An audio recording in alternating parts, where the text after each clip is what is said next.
ध्यान में रखकर हो सकता है कि वो आपकी मुद्दों को सुनने का,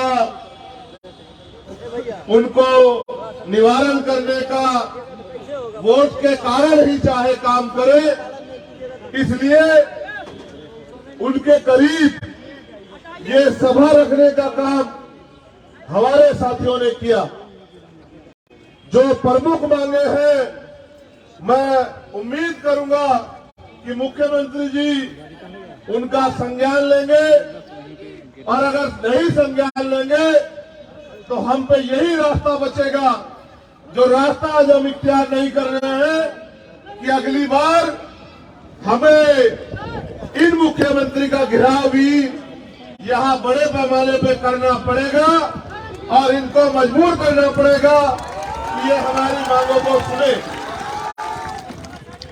हमारी सबसे प्रमुख मांग है, 22,000 से ज्यादा मामले एससी के यहां लंबित हैं। एससी आयोग का गठन यहां हो जाना चाहिए था। सरकार की नजरों में ये कोई बड़ी समस्या नजर नहीं आई, इसलिए उन्होंने आयोग का गठन नहीं किया। हमारी मांग है कि वो जल्दी से जल्दी एससी आयोग का गठन करे।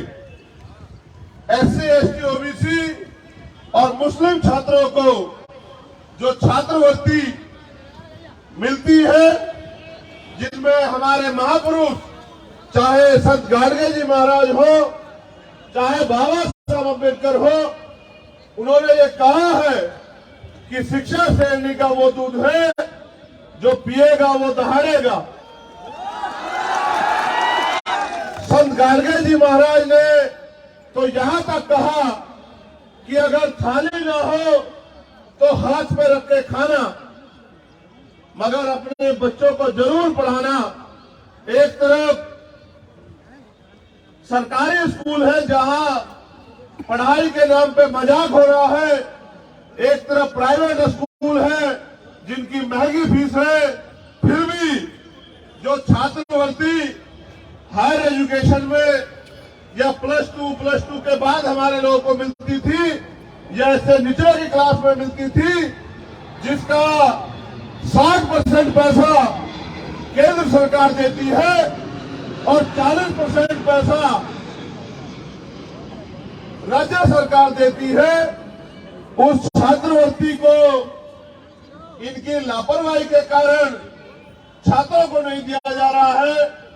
मेरे आज भी याद है, मैं घर पर था, सहारनपुर बक्सर का एक बच्चा मेरे घर पहुंचा। उसने मुझसे कहा कि मुझे क्रेडिट कार्ड का लोन हमने लिया था, पढ़ाई के बावजूद भी रोजगार नहीं मिल पा रहा है, बैंक वाले लोग मेरे घर के चक्कर लगा रहे हैं, मेरे घर की कुर्की के आदेश दे रहे हैं।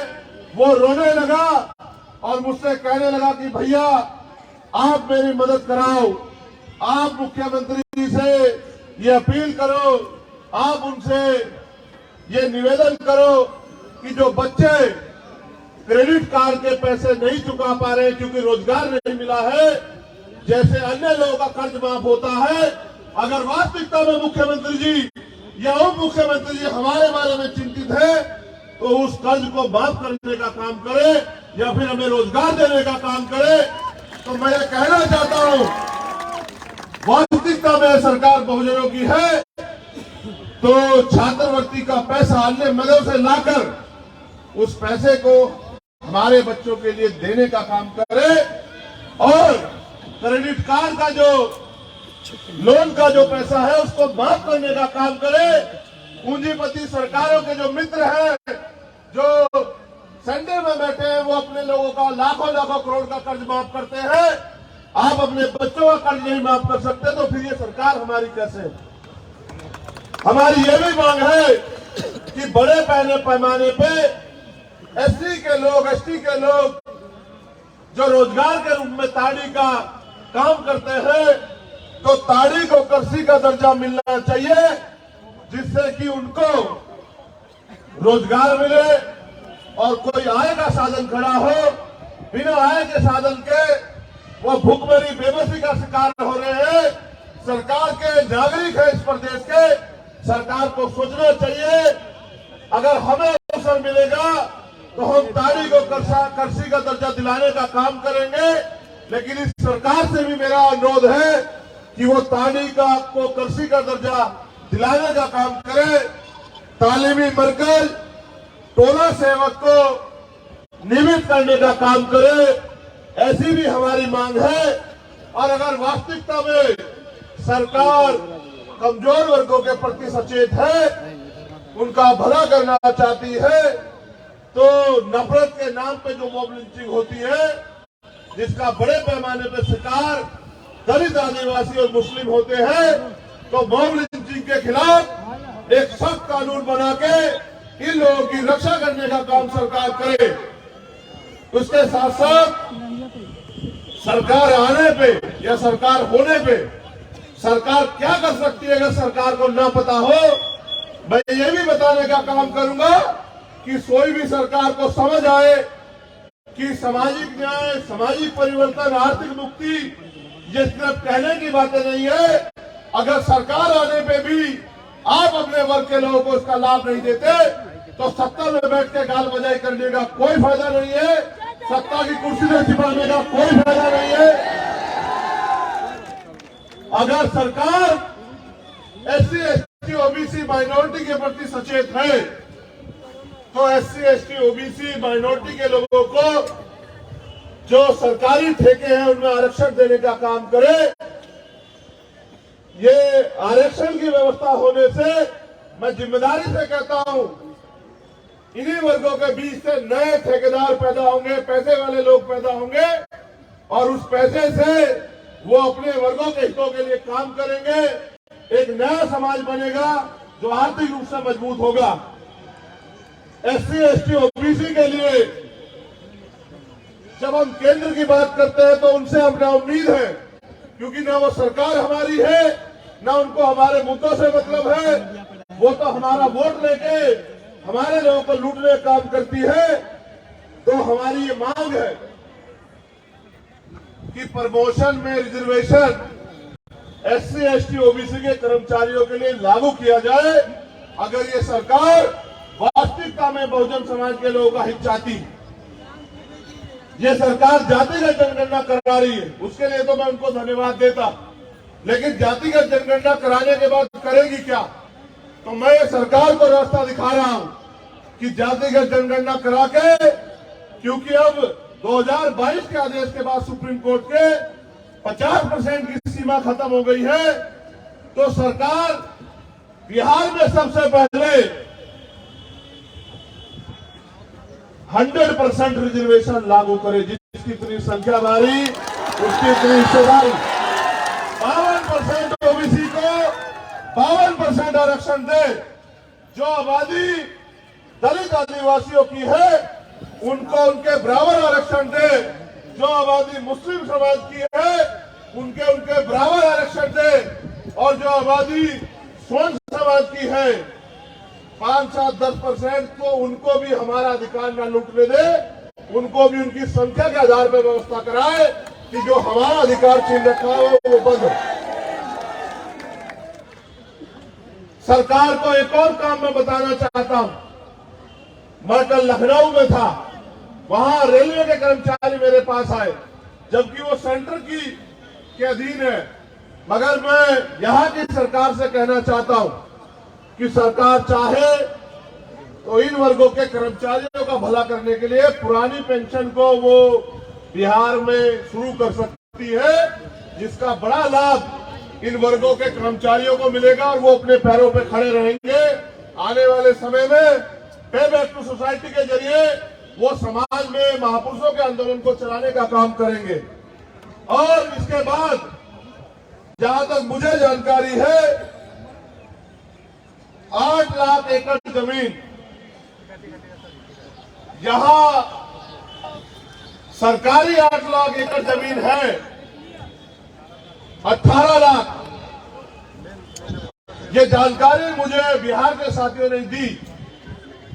अगर सरकार वाकई में संवाद करना चाहती है तो वंचित वर्ग के लोगों को कृषि करने के लिए,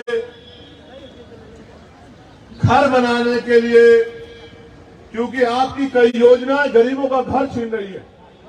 जो 33 साल से लोग बसे हुए हैं, बक्सर में उन्होंने मुझे आके बताया कि सरकार योजना चला रही है, बहुत अच्छी बात है, लेकिन अपने लोगों के घर उजाड़ के तालाब बना के कौन सी योजना आप चलाने का काम कर रहे हैं। इसलिए अगर सरकार करना चाहती है, आज आपके पास मौका है। उस जमीन को, क्योंकि हमने उत्तर प्रदेश में देखा है, मान्यवर काशीराम साहब कहते थे कि जो जमीन सरकारी है वो हमारी है, तो उस जमीन को गरीबों में बांटने का काम करे, जिससे ये गरीब खेती या अन्य कोई रोजगार करके अपने पैरों पे खड़े हो। आपके पास मैंने कई रास्ते आपको दिखाए। आप देश की सत्ता में भी जाने की बात करते हैं, ऐसी चर्चाएं भी हैं, लेकिन जब आप मुख्यमंत्री बनके अपने प्रदेश में काम नहीं कर सकते, तो देश की सत्ता पे आपको कौन बिठाएगा। यही वर्गों के लोग वोट के आधार पे वोट देके तय करते हैं कि देश की सत्ता पे कौन बैठे। ये ठगे गए हैं, लेकिन अब भीम आर्मी आजाद समाज पार्टी के जरिए हमारे नेता कार्यकर्ता गांव-गांव जाके हमारी मां बहनों को, बुजुर्गों को, नौजवानों को समझाने का काम कर रहे हैं। अब ये ठगे में नहीं आएंगे, अब हम मांगेंगे नहीं, ये लड़ाई हिस्सेदारी की है। तो मैं आपसे अपील करता हूं कि यहां से जाने के बाद मेरे साथियों सोना मत। हमारे नेता भाई जौहर आजाद जी, अनिल प्रधान जी, रवि कुशवाहा जी, अमर ज्योति जी, अबूजर खान जी और तमाम नेता, निशान जी, वो सब लोग, अमित पासवान जी बहुत मेहनत करते हैं, आपके बीच में रहते हैं, हर अन्याय का सामना आंख से आंख मिला के करते हैं, आपकी आवाज को उठाते हैं। उनके हाथों को मजबूत करने का काम करना, उनकी ताकत बनने का काम करना, उनको आगे बढ़ने के लिए उनके साथ खड़े रहना, तो आपके अधिकारों पे कोई डाका बिहार में नहीं डाल पाएगा, ऐसा मेरा मानना है। इन मांगों के लिए हम सरकार को 1 महीने का समय देते हैं। सरकार के पास 1 महीने का समय बहुत है। अगर 1 महीने के अंदर सरकार इन मांगों को नहीं मानती है, हमारे प्रदेश अध्यक्ष तो अभी से तैयार बैठे हैं, वो तो 20 मार्च कह रहे हैं कि 20 मार्च तक अगर सरकार हमारी मांगों को नहीं मानेगी तो हम बिहार में जेल भरो आंदोलन शुरू करेंगे, लेकिन अपने लोगों के अधिकारों को अब किसी को डकार में ठगने नहीं देंगे। मैं यहाँ पहुंचा हूँ इस उम्मीद के साथ कि बिहार में भी आप लोग अपने पैरों पे खड़े होंगे।